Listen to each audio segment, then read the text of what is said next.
लगेगी आग तो आएंगे कई घर जद में, यहाँ सिर्फ हमारा मकान थोड़ी है। अस्सलाम वालेकुम दोस्तों, मैंने ये शेर क्यों पढ़ा इसकी आगे मैं आपको तफसील बताऊंगा। आज का ये वीडियो जो मैं बना रहा हूँ, जैसा कि आप जानते हैं कि अभी हाल ही में अमीश देवगन नामी एक घटिया बदजुबान बदकिरदार पत्रकार ने सुल्तान हिंद ख्वाजा गरीब नवाज रहमतुल्लाह अलैह की शान में बहुत ही घिरी हुई किस्म की गुस्ताखी की। हालांकि उसके बाद में जो है मुसलमान लोगों ने, मुसलमानों की तरफ से जो है एक कड़ा रुख इख्तियार किया गया और जो है उसके खिलाफ कई जगह पर पूरे मुल्क भर में जो है FIR दाखिल की गई। ये बहुत बड़ी बात है कि मुसलमानों ने जो अपनी बेदारी का सबूत दिया, जिसके असरात को देखते हुए इस पत्रकार ने जो है ट्विटर के ऊपर अपनी माजरत पेश की, माफ़ी नहीं मांगा, माजरत पेश की और ये कहा उसने कि मैं कहना कुछ चाहता था, मैं खिलजी कहना चाहता था मगर मेरे ज़ुबान से चिश्ती निकल गया। उसके बाद में भी और जो है दूसरे दिन उसने जो है उसी के ताल्लुक से जो है एक वीडियो अपने शो में उसने पोस्ट किया। अपने शो में भी उसने उसके ताल्लुक से जो है दिलगिरी व्यक्त की कि भूल से मुझसे ये हुआ कि बहुत शोर-गुल में था। लेकिन मैं आप लोगों को बताना चाहता हूँ दोस्तों कि ये जान समझा हुआ और होश हवास में दिया गया बयान है। वो चाहता था और वो एक अकेला पत्रकार नहीं है दोस्तों।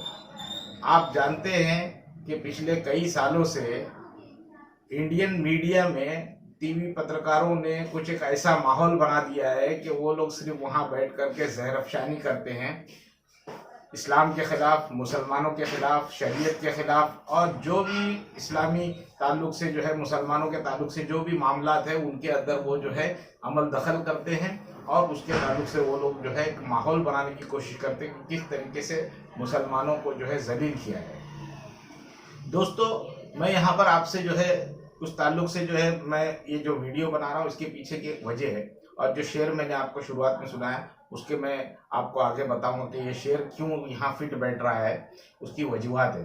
दोस्तों, जब ये शो हो रहा था, इससे पहले मैं शो से पहले आपको ये बता देना चाहता हूँ, अकेला अमीश देवगन ही ऐसा पत्रकार नहीं है।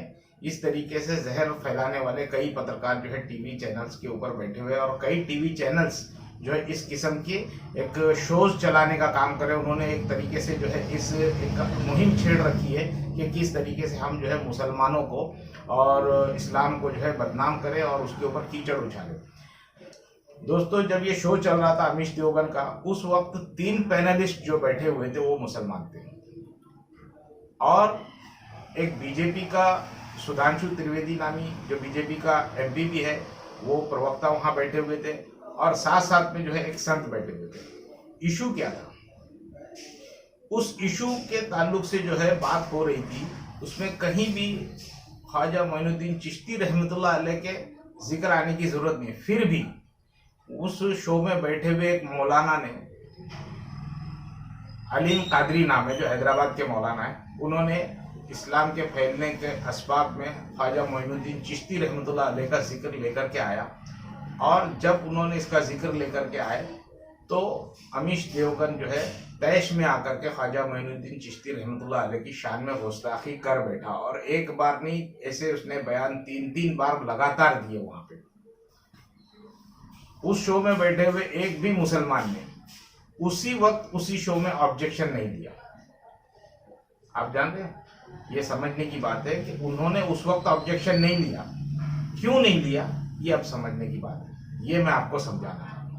दोस्तों, आप जानते हैं कि बहुत सारे मुस्लिम इंटेलेक्चुअल और मौलवी हजरत जो है टीवी डिबेट शो में बैठते हैं पैनलिस्ट बन करके। इन्हें इंटेलेक्चुअल, इस्लामिक स्कॉलर या मुसलमानों के ये उनके लीडर, उनके क़यादत ऐसा दिखा करके वहाँ बैठाया जाता है।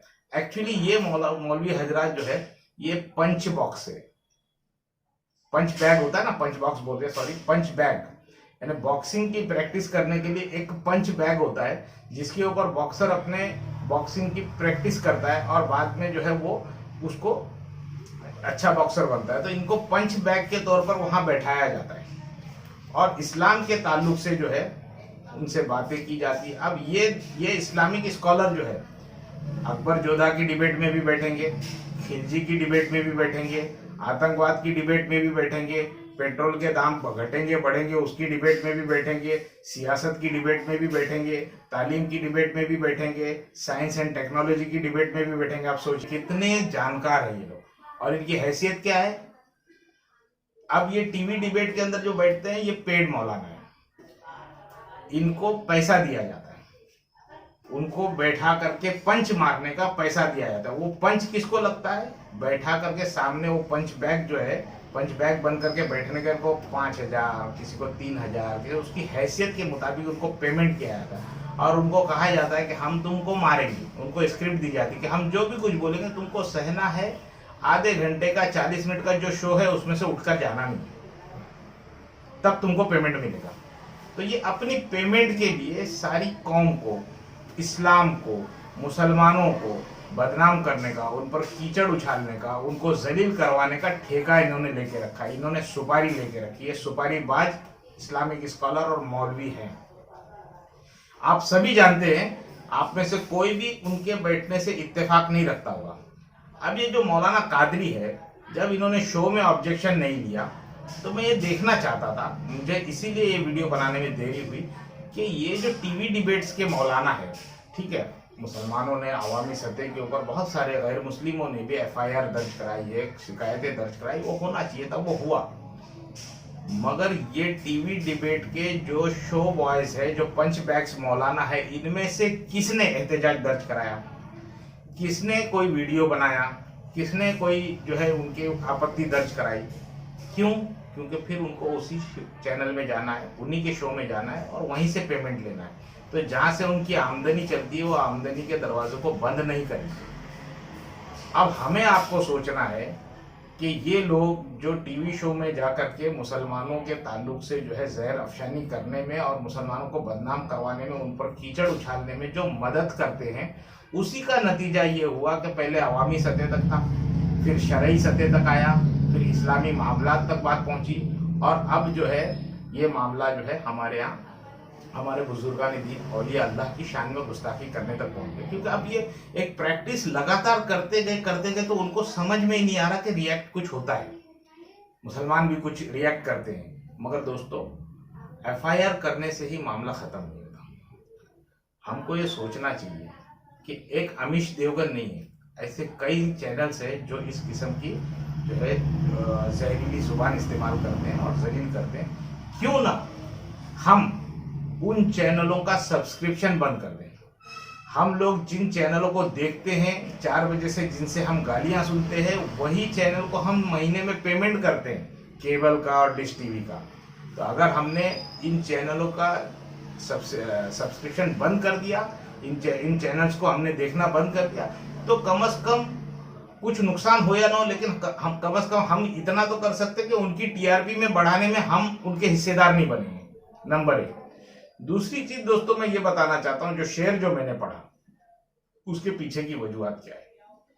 अक्सर ऐसा हुआ है कि जब जब मुसलमानों के ताल्लुक से कोई डिबेट बैठती है, मुसलमानों के मामलात में कोई डिबेट बैठती है, किसी भी वजह से बैठे, कभी आतंकवाद को लेकर के बैठती है, कभी जो है सियासत को लेकर के बैठती है, कभी शरीयत को लेकर के बैठती है, कभी 3 तलाक को लेकर के बैठती है, कभी किसी भी मामलात को लेकर के बैठती है, तो इसमें बैठने वाले पैनलिस्ट जो है वो अपने अकायदी नजरियात के मुताबिक जो है अपने आप को पेश करते हैं। जबकि आपको याद होगा कि जाकिर नाइक का मामला चला, मैं हाल के जो मामला थे बता रहा, जाकिर नाइक का मामला चला, तो जाकिर नाइक के मामला के अंदर जो जाकिर नाइक से इत्तेफाक नहीं रखते थे, ऐसे लोगों ने जो है जाकिर नाइक, ऐसे मौलवियों ने, ऐसे इस्लामिक स्कॉलर ने जो है जाकिर नाइक को जो है इस्लाम का और मुसलमानों का और इस मुल्क का दुश्मन बताने में कोई कोर कसर नहीं छोड़ी। उसके बाद में जो है 3 तलाक का मामला आया, तो उसमें भी जो है एक जमात जो एक सीटिंग में 3 तलाक देने को जो है मुनासिब नहीं समझती, उन्होंने इसका फायदा उठा करके जो है अवामी सतह के ऊपर इस बहस के अंदर मुसलमानों के अंदर इस इंटरनल जो डिस्प्यूट था उसको जो है मंजराम पे रखना शुरू किया और उन्होंने अपने आप को उससे अलग किया, खुद को अलग थलग दिखा करके, और ये सारा के सारा जो है मामला दूसरों पर मढ़ने की कोशिश किया। तीसरा मामला जो है अभी हाल ही में तबलीग जमात का आया। तबलीग जमात के मामले में मौलाना साहब के ऊपर जो है मरकज में जो है दिल्ली मरकज में लोगों को जमा करने का इल्ज़ाम लगा करके जो है उनके ऊपर ये कि जो भी कुछ मामला होगा वो ठीक है, मगर उसकी भी बुनियाद के ऊपर कुछ लोगों ने अपने आप को जो है अलग किया और ये बताने की कोशिश की कि ये जमात ही ऐसी है, इसमें कोई ये नहीं है वो नहीं, जो भी दुनिया भर के उनके अंदर डिस्प्यूट है बात वो मतलब भी है। आप हम लोग सब जानते हैं, हम मुसलमान हैं, हमारे समाज में रहते हैं, हमारे अकायदी एतबार से हम लोग सब जानते हैं कि हम लोग किस तरीके के माहौल में जी रहे हैं और हमको कंट्रोल करने वाली ताकतें कौन सी है। इन लोगों ने जो हमारे अंदर डिस्प्यूट पैदा किया, फिर कोई जमात जो है सूफी बन जाती है, कोई प्रधानमंत्री के पास में डेलीगेशन बन करके जाता है, कोई सियासी मौलवियों की जमात है, कोई संघी मौलवियों की जमात है, कोई संघी मौलवियों की तंजीम है, कोई संघी मुसलमानों की तंजीम है। ऐसी सारी तंजीमें जो है वहाँ आप टीवी डिबेट में देखते होंगे कि कुछ लोग जो है इस किस्म के लोग हैं जो मुसलमानों के ऊपर इल्ज़ामात और जो है उनके ऊपर उनकी आबरू रेजी और उनकी जो है इज्जत जो है ये करने का काम करते हैं। उसमें पाकिस्तानी जो है तारिक फतेह का भी सहारा लेने में मीडिया पीछे नहीं हटता, उसका सहारा लेकर मुसलमानों पे हमले किए जाते। तो दोस्तों यहाँ इस शेर का मतलब ये है, अब मैं बताता हूँ कि लगेगी आग तो आएंगे कई घर जद में, यहाँ सिर्फ हमारा मकान थोड़ी है। तो इसका मतलब ये मैं बताना चाहता हूँ कि शेर यहाँ पे मौजू इसके लिए बैठता है कि आज जब हम पर इल्ज़ाम लगता है तो आप अपने आप को अलग थलग करते हो, कल आप पर इल्ज़ाम लगता है तो हम अपने आप को अलग थलग कर लेते हैं। इसी तरीके की मुसलमानों की जो भी मजहबी जमातें हैं वो अपने आप को अलग थलग करके सोचती है कि इस मीडिया के जरिए से इनको जो है हम लपेट कर ख़त्म करके बहरे अरब में डाल देंगे। मगर जब डिबेट होती है तो जो पंच बैग बैठता है सामने, वो पंच बैग का जो हुलिया होता है उसको देखने वाला जो हिंदुस्तान का बहुसंख्यक समाज है वो देखता है ये मुसलमान है। उसकी जमात कौन सी है वो नहीं देखता, उसका अकायद कौन सा है वो नहीं देखता, उसका फिरका कौन सा है वो नहीं देखता, और उसके बाद में जो है इखलाक हो जाता है, पहलू खान हो जाता है, न जाने कितनी मॉब लिंचिंग हो जाती है। उसके बाद में जो है आपके खिलाफ में जो है साजिशें रची जाती है, आपको जो इस मुल्क से निकालने की साजिश रची जाती है। तो ये सब तमाम चीज़ें जो हो रही है इसके पीछे कहीं ना कहीं हम जिम्मेदार हैं। हम मतलब हमारे अवाम ने, हमारे जो क़यादत है मजहबी क़यादत वो जिम्मेदार है कि उन्होंने अपने मजहबी अकायदी इख्तिलाफात को सड़कों पर ले आया, स्टेज लगा करके लोगों को जो है इस तरीके से वर्गलाया कि एक दूसरे से मिलना बंद करा दिया, उनसे ताल्लुकात तोड़वाने का काम कर दिया। तो इन हालात में जो है दोस्तों हम लोगों को ये समझना पड़ेगा कि अगर आज आग आपके घर में लगी तो मेरा घर थोड़ी बचने वाला है, मेरे घर में भी वो आग आएगी, क्योंकि आपके घर से मेरा घर सटा हुआ है। और ये उम्मत मोहम्मदिया मोहम्मद सल्लल्लाहु अलैहि वसल्लम की उम्मत के ऊपर हमले हो रहे हैं। अगर आप अपने आप को और हम सब अपने आप को उम्मत बना करके पेश करेंगे तो इंशाअल्लाह आइंदा हमारे साथ में जो है इस किस्म का मामला तो नहीं होगा। मगर ये पूरा मामला जिन्होंने बिगाड़ दिया है उनसे हमको परहेज करना पड़ेगा, उनका बाइकाट करना पड़ेगा। हैदराबाद के मौलाना अलीम जो है कादरी, उनका बाइकाट हैदराबाद वाले करें, दिल्ली के मौलवियों का, टीवी बाज मौलवियों का बाइकाट दिल्ली वाले करें, मुंबई और जहां जहां के जो मौलवी उनका बाइकाट करें, संघी मुसलमानों का बाइकाट करें। भाई जब वो तुम्हारे है नहीं तो तुम उनके पास अपने पास क्यों बुलाते हो, बिठाते हो उनके प्रोग्राम्स के अंदर, उनको बुला करके हार फूल चढ़ा करके उनका कद आप क्यों बढ़ा रहे हो? उनके बगैर आपका चलता नहीं क्या हो रहा है? आप खुद अपने दम पे अपने पैरों पे खड़े नहीं हो सकते क्या? आज देखो नौजवानों के कितना बड़ा काम मुहिम चला दी कि अमीश देवगन के खिलाफ एफआईआर कर दी। तो अमीश देवगन के खिलाफ एफआईआर की है, अमीश देवगन के साथ साथ में टीवी चैनल पे भी एफआईआर की जाए और वो पैनल में बैठे हुए लोगों पर भी एफआईआर की जाए, क्योंकि उन्होंने ऐसा माहौल बनाने की कोशिश की है, उनको भी उसके अंदर आरोपी बनाना चाहिए। और साथ साथ में ऐसे प्राइवेट वीडियोस बनाने वाले लोग जो इस्लाम के खिलाफ मुसलमान, जैसे पिछले बीच में सोनू डांगर और कौन कौन अजीबोगरीब लोग हैं जो इस्लाम के खिलाफ जो है मुहिम छेड़े हुए और वीडियोस बना रहे और जो है उसका प्रचार प्रसार कर रहे हैं, इन तमाम के खिलाफ भी मुस्लिम बहुल क्षेत्रों में इनके खिलाफ एफआईआर होनी चाहिए और इनके खिलाफ कार्रवाई करने के काम करवाना चाहिए, हुकूमतों पर दबाव डालना चाहिए। हुकूमतें आती जाती रहेंगी। आज जो हुकूमत है इस हुकूमत के भरोसे के ऊपर कुछ लोग जो है फड़फड़ा रहे, लेकिन जब हालात बदल जाएंगे तो जो है वक्त का पहिया जब चलेगा तो ऊपर से जो नीचे आएगा तो फिर वो कुचला जाएगा, फिर वो कानून की चक्की में पीसा जाएगा। तो इसके लिए दोस्तों हम लोग या ज़्यादा से ज़्यादा जो है इस बात को समझें, आपस में नाइत्तेफाकी को किस तरह ख़त्म किया जाए। मैं मेरे अकायद पर, आप आपके अकायद पर खुश रहें, ये उम्मीद करें कि भाई मैं सही अकीदे पे हूँ, अल्लाह मेरे को इसका जो है जजा देंगे। दूसरा जहन्नम में जा रहा है तो उसको समझाने की कोशिश करें, लेकिन झगड़ेंगे नहीं। और वो भी आप जो है एहतियात कीजिए।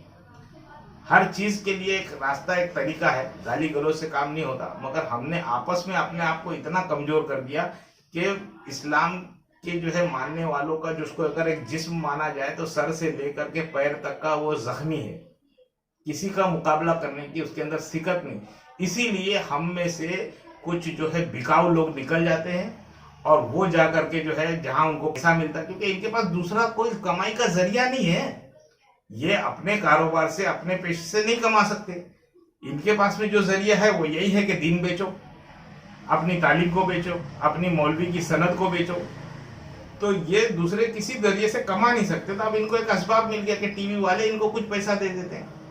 तो टीवी वाले सारे मौलवियों का बाइकाट होना चाहिए, ऐसी मेरी आप लोगों से दरख्वास्त है। मैं कोई आप लोगों को जो है ये नहीं कर सकता, लेकिन मैं आप लोगों से गुजारिश करता हूँ कि इन मौलवियों का बाइकाट करें और हम मिलजुल करके रहें, मुत्तहिद होकर रहें। क्योंकि हमारी समाजी ज़रूरतें, सियासी ज़रूरतें, माशी ज़रूरतें, कारोबारी ज़रूरतें, तालीमाती ज़रूरतें और हमारे जितने भी मामलात हैं वो आपस में एक दूसरे से मेल खाते हैं, एक दूसरे से जुड़ करके रहते हैं। मैं एक आखिरी छोटी सी मिसाल आपको देता हूं दोस्तों।